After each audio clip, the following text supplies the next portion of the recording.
वैसे ये इत्तेफाक ही है कि जिस समय उदयपुर में यह घटना हुई उस समय प्रधानमंत्री यूएई में थे।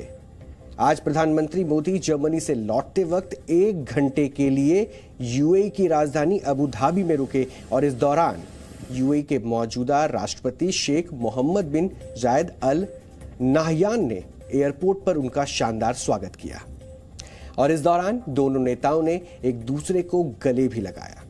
प्रधानमंत्री मोदी ने यूएई के पूर्व राष्ट्रपति और अबू धाबी के शासक शेख खलीफा बिन जायद अल नाहयान के निधन पर भी शोक व्यक्त किया। यूएई वही देश है जिसने पिछले दिनों नुपुर शर्मा के मामले में भारत के खिलाफ आपत्ति दर्ज कराई थी और अब भारत में ये मुद्दा काफी बड़ा होता जा रहा है। इसलिए आज हमारा उन तमाम मुस्लिम देशों से भी ये सवाल है कि क्या वो उदयपुर में हुई उस घटना का उसी तरह से विरोध करेंगे जैसे उन्होंने नुपुर शर्मा के मामले में भारत का विरोध किया था।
आज आपको यह भी समझना चाहिए कि यूएई और भारत ये दोनों देश एक दूसरे के लिए कितने जरूरी हैं।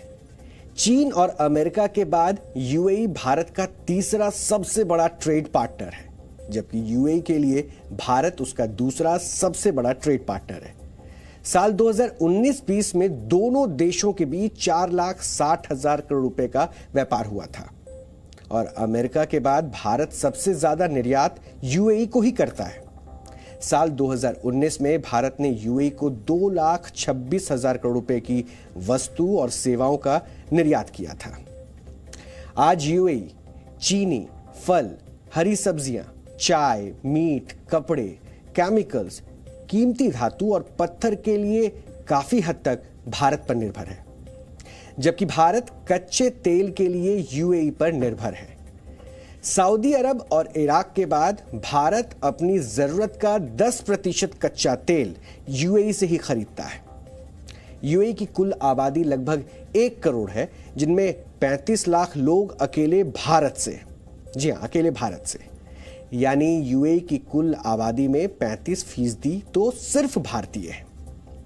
और बड़ी बात यह है कि 2018 में दूसरे देशों में रहने वाले भारतीय मूल के लोगों ने लगभग 6 लाख करोड़ रुपए भारत भेजे थे, जिनमें से 1 लाख करोड़ रुपए अकेले यूएई से ही आए थे। हालांकि यूएई और भारत में एक बहुत बड़ा अंतर है। यूएई एक मुस्लिम राष्ट्र है, जबकि भारत दुनिया का सबसे बड़ा लोकतंत्र है। और दुख की बात यह है कि हमारे देश में आज लोगों को धर्मनिरपेक्ष होने की सजा उनका गला काटकर दी जा रही है। इससे पहले प्रधानमंत्री मोदी जर्मनी में थे, जहां उन्होंने G7 समिट में हिस्सा लिया और इस दौरान उन्होंने G7 देशों के राष्ट्राध्यक्षों को खास उपहार भी दिए। ये प्रधानमंत्री मोदी की गिफ्ट वाली डिप्लोमेसी है, जिसमें वो भारतीय संस्कृति और उसकी विरासत को अंतर्राष्ट्रीय मंच पर लगातार रखते रहे हैं। प्रधानमंत्री मोदी ने अमेरिका के राष्ट्रपति जो बाइडेन को वाराणसी में बना एक खास गुलाबी मीनाकारी ब्रूच और कफलिंग सेट भेंट किया है। यह कफलिंग सेट जो बाइडेन के लिए है, जबकि इसी मैचिंग का गुलाबी मीनाकारी brooch first lady Jill Biden के लिए है। फ्रांस के राष्ट्रपति इमानुएल मैक्रो को प्रधानमंत्री मोदी ने जरदोजी बॉक्स में इत्र भेंट किया है, जिसे लखनऊ की पहचान माना जाता है।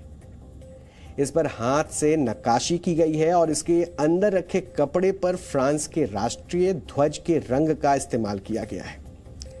ब्रिटेन के प्रधानमंत्री बोरिस जॉनसन को प्रधानमंत्री मोदी ने उत्तर प्रदेश के बुलंदशहर का हैंड पेंटेड टी सेट तोहफे में दिया है, जिसकी बाहरी हिस्से पर प्लैटिनम मेटल पेंट का इस्तेमाल हुआ है, क्योंकि ब्रिटेन की महारानी क्वीन एलिजाबेथ II इस साल अपनी ताजपोशी की प्लैटिनम जुबली भी मना रही है।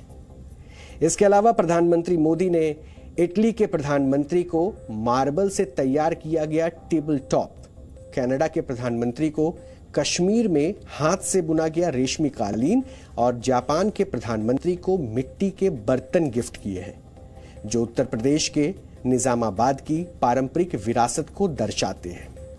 और इस बर्तन की खास बात यह है कि इसका काला रंग, और इसे बनाते समय ये सुनिश्चित किया जाता है कि इसमें ऑक्सीजन का प्रवेश ना हो। इसी से इन बर्तनों को ये काला रंग मिलता है। इस सूची में कुछ और खास तोहफे हैं, जैसे प्रधानमंत्री मोदी ने जर्मनी के चांसलर को मेटल मरोड़ी की नक्काशी वाला मटका भेंट किया है। इंडोनेशिया के राष्ट्रपति को राम दरबार, सेनेगल के राष्ट्रपति को सीतापुर की मुंज की टोकरियां और कपास की दरियां, और अर्जेंटीना के राष्ट्रपति को छत्तीसगढ़ की नंदी थीम वाली डोकरा कलाकृति भेंट की है। इन तोहफों के चयन से आप समझ सकते हैं कि प्रधानमंत्री मोदी कैसे भारत की हस्तशिल्प कला और हुनर को अंतर्राष्ट्रीय मंच पर एक नई पहचान दिला रहे हैं, और असल में वो भारत की सांस्कृतिक विरासत के सबसे बड़े ब्रांड एम्बेसडर बनकर इसका प्रचार प्रसार कर रहे हैं। Presenting B News app available on Google Play and App Store. Download it now.